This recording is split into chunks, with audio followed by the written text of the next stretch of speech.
Byte-Sized Tech, where we like to blend casual conversations with some hopefully insightful discussions on the latest in technology and gadgets. Casual is the key word there, right? Yeah, we like to keep things light here, but we do have a pretty packed show today with some fascinating news. Oh, yeah, it's a whirlwind out there. So we'll be covering everything from Meta's surprising foray into robotics to the intensifying AI arms race, and even a little corporate drama to spice things up. Can't forget the drama, right? Definitely not. All right, let's start with Meta's so-called robot revolution. I never thought I'd see the day Mark Zuckerberg would be interested in helping me fold laundry. Well, not quite like that. I mean, they're not building robots to do our chores directly. Oh, okay, so what are they doing? Their goal is to create the core tech, the sensors, the AI software, all the behind-the-scenes stuff. I see, so other companies can use this tech to build the actual robots. Exactly. It's a pretty clever strategy. They want to become the brains behind a whole new generation of, well, helpful robots. So they're playing the long game here, shaping the future of robotics. Yeah, think about it. The tech powering your future robot butler might just have Meta's fingerprints all over it. That's both fascinating and a little bit unsettling. I know, right? Speaking of unsettling, AI news is getting pretty wild, too. Did you hear about AI reading animals' emotions? Oh, yeah, like pigs specifically. Pigs, really? Yeah, researchers are training AI to analyze facial expressions to figure out how animals are feeling. So like a mood ring for pigs. Pretty much, but this has some real-world applications. For example, farmers could use this system to understand if their livestock are stressed or in distress. Okay, that actually makes sense. So it's not just some wacky science experiment. Not at all. It could improve animal welfare. I like it. And on a completely different note, we have Elon Musk and his company, xAI, about to unveil their latest creation, Grok 3. Which he claims is the most intelligent AI on the planet. Of course he does. Didn't Musk try to buy OpenAI, the company behind ChatGPT, recently? He did, but they turned him down. Ah, so now he's competing with them. Yep, you could say there's a little AI rivalry brewing there. Oh, I love a good tech showdown. This is going to be interesting. But wait, there's more AI news. I feel like I can barely keep up. The AI world moves less. We have Apple reportedly working on integrating what they're calling Apple Intelligence into their Vision Pro headset. So you'll have an AI assistant right in your field of vision. Exactly. Then there's DeepSeek, a Chinese AI company whose founder is set to meet with President Xi Jinping. Oh, wow. So China's government is really getting serious about AI. They definitely are. And OpenAI is making some moves too, right? Yeah, they updated their ChatGPT policies to promote intellectual freedom and diverse viewpoints. I'm glad to hear that. It's important for AI to reflect a range of perspectives, not just become an echo chamber. It's something to keep an eye on, for sure. What about Anthropic? Weren't they in the news recently? They partnered with the UK government to explore responsible AI applications. Governments around the world are realizing the potential of AI, that's for sure. Both the good and the bad. It's a double-edged sword. All right, so that's all these advancements in AI. What does it mean for someone like me who isn't an AI expert? Well, it's less about coding and more about understanding how to use AI effectively. Prompt engineering, which is essentially the art of writing really good instructions for AI, is becoming a sought-after skill. So it's like learning a new language. Exactly, but for talking to machines. Wow, okay, so those who can speak AI fluently will be the ones who can really unlock its potential. Pretty much. I get it, AI is a big deal. But let's shift gears for a moment to some good old-fashioned business drama. Uber is suing DoorDash. What's that all about? It seems Uber is accusing DoorDash of pressuring restaurants into signing exclusive deals. They say DoorDash is basically trying to eliminate the competition. Oh, that's harsh. What evidence do they have? Well, Uber claims DoorDash has contracts with over 90% of the largest restaurant chains in the U.S. That's a lot. It'll be interesting to see how this legal battle plays out.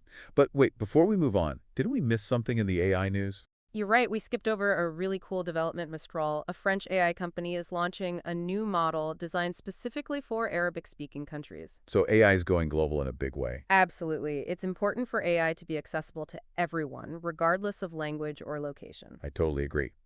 Okay, let's wrap up the AI news for now and dive into something a little different.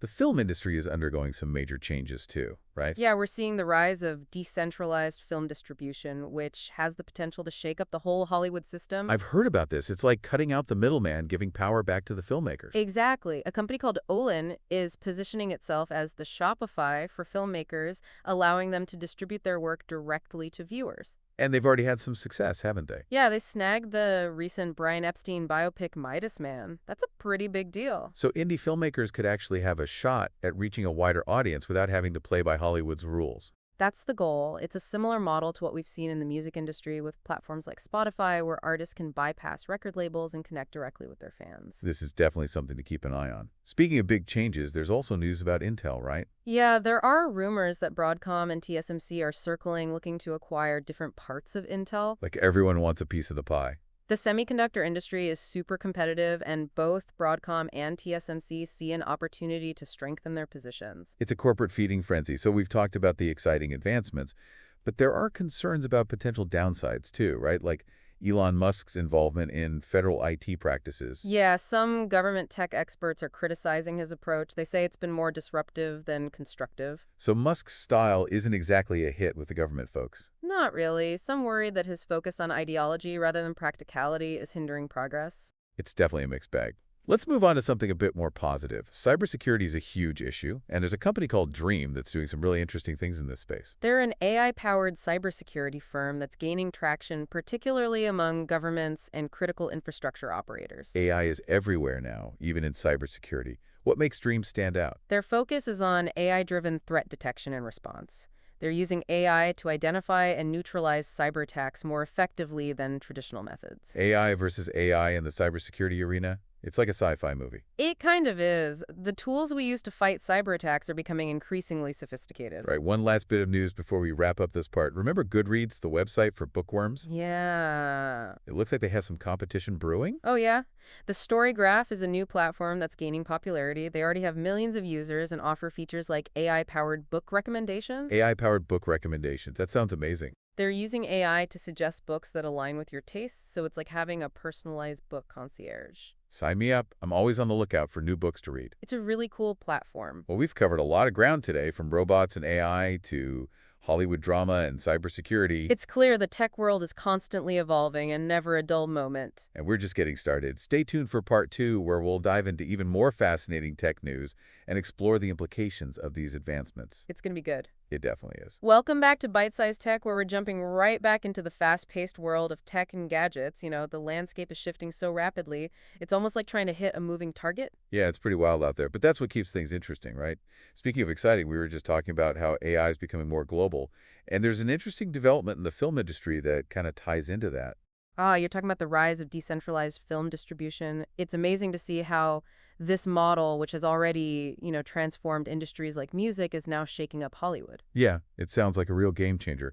Can you tell me a little bit more about how this actually works? Sure. So basically, a company called Olin is creating a platform that allows independent filmmakers to distribute their movies directly to viewers. So they completely bypass the traditional studio system. Exactly. They're cutting out the middleman. That's a bold move. Do you think they can actually pull it off? Well, they've already secured a major project, the recent Brian Epstein biopic Midas Man. Oh, wow. So they're attracting some serious talent. That's impressive.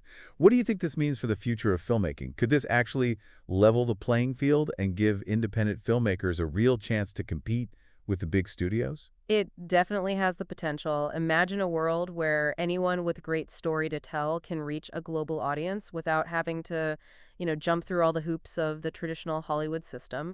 That would be amazing. It'll be really interesting to see how this unfolds. Speaking of big changes, there's also news about Intel, right? I heard rumors that they might be breaking up. Yeah, those rumors are definitely swirling around. It seems like Broadcom and TSMC are both interested in acquiring different parts of Intel's business. So it's like a corporate game of tug of war with everyone trying to grab a piece of Intel. What's going on there? Well, the semiconductor industry is incredibly competitive, and it seems like both Broadcom and TSMC see an opportunity to strengthen their positions by, acquiring certain assets from Intel. I see. So it'll be interesting to see who ends up with what. Okay, let's switch gears again. We've talked about some really exciting advancements in tech, but it's also important to remember that there are potential downsides to consider. Elon Musk's involvement in federal IT practices has been generating some controversy, hasn't it? Yeah, there's definitely some pushback from government tech experts. They were hoping for a more collaborative effort, but it seems like their suggestions have been largely ignored. So Musk's style isn't a good fit for the government's way of doing things. Not really. Some experts are concerned that his focus on ideology rather than practicality is hindering progress. It's definitely a situation worth watching. Okay, let's move on to something a little bit more positive. Cybersecurity is a growing concern for pretty much everyone these days. What are some of the latest developments in this space? Well, there's a company called Dream that's been making waves in the cybersecurity world. I've heard of them. What makes them so special? They're leveraging the power of AI to detect and respond to cyber threats in a way that traditional security methods just can't match. So AI is coming to the rescue? You could say that. Okay, so it's basically AI versus AI in the cybersecurity arena. Yeah, that's a good way to put it. The tools we use to fight cyber attacks are getting super sophisticated. This is getting pretty sci-fi. All right, one last bit of news before we wrap up this part. Remember Goodreads, the website for all the bookworms out there? Yeah. Well, it looks like they have some competition. Oh, yeah. The Storygraph is a new platform that's gaining a lot of traction. They already have millions of users, and they offer some pretty cool features like AI-powered book recommendations. AI-powered book recommendations. Tell me more. So they're basically using AI to suggest books that align with your taste. So it's like having a personal book curator. Exactly. I love it. I'm always looking for new books to read, so I'll definitely be checking that out. Yeah, it's a really cool platform. Well, we've covered a lot of ground in this part, from the rise of decentralized film distribution to the battle for Intel's future and the evolving landscape of cybersecurity. It's amazing how much is happening in the tech world all the time. And we're not done yet. Stay tuned for part 3, where we'll wrap up our deep dive and explore some of the bigger questions that these tech trends raise. It's going to be good. And we're back for the final part of our bite-sized tech deep dive. We've explored some pretty fascinating tech trends today, everything from the rise of AI to the potential disruption of Hollywood and even the battle for Intel's future.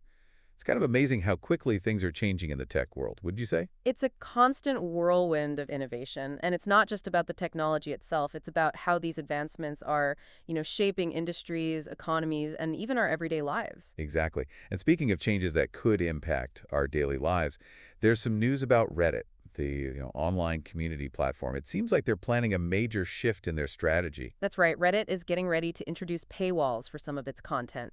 Their CEO, Steve Huffman, announced that they're actively testing ways to modify certain subreddits. Paywalls on Reddit. Wow, that's a pretty big departure from their current model, which has always been about free and open access. I wonder how the Reddit community is going to react to this. It's definitely a gamble. Some creators and communities might welcome the opportunity to monetize their content, but others might resist the move away from free access. It'll be interesting to see how it all plays out. It seems like everyone's trying to figure out how to navigate this rapidly evolving digital world. It's exciting and a little bit overwhelming all at the same time. It really is, but I think the main takeaway here is that the ability to adapt and embrace change is becoming more and more crucial. The tech world isn't slowing down, it's only speeding up. We all need to be lifelong learners, constantly updating our skills and knowledge just to keep up. Exactly. Like we need to become tech chameleons, constantly adapting to the changing environment. I like that analogy. And it's not just about learning new technical skills. It's about developing critical thinking, problem solving, and, adaptability. Those are the skills that will be in high demand as technology continues to reshape the world around us. It really makes you wonder what kind of jobs will even exist 10 years from now. Will we all be working side by side with robots and AI assistants? Will we need to learn how to speak fluent AI to even get by? It's hard to say for sure, but one thing is certain, the future of work is going to look very different from what we're used to. And those who are willing to, embrace the unknown and adapt to change, they'll be the ones who thrive. That's both exciting and a little bit scary. But hey, I'm up for the challenge. And who knows, maybe we'll all have robot butlers doing our laundry by then. One can only hope. Well, that brings us to the end of our bite-sized tech deep dive. I hope you enjoyed our whirlwind tour of all the latest trends and innovations. It's been a blast. It has. And remember, technology is a powerful tool. How we use it and how it shapes our world is ultimately up to us. That's a great point. Thanks for tuning in to Bite-Sized Tech. If you enjoy the show, be sure to like, comment, share, and subscribe for more fun tech discussions. We'll catch you next time.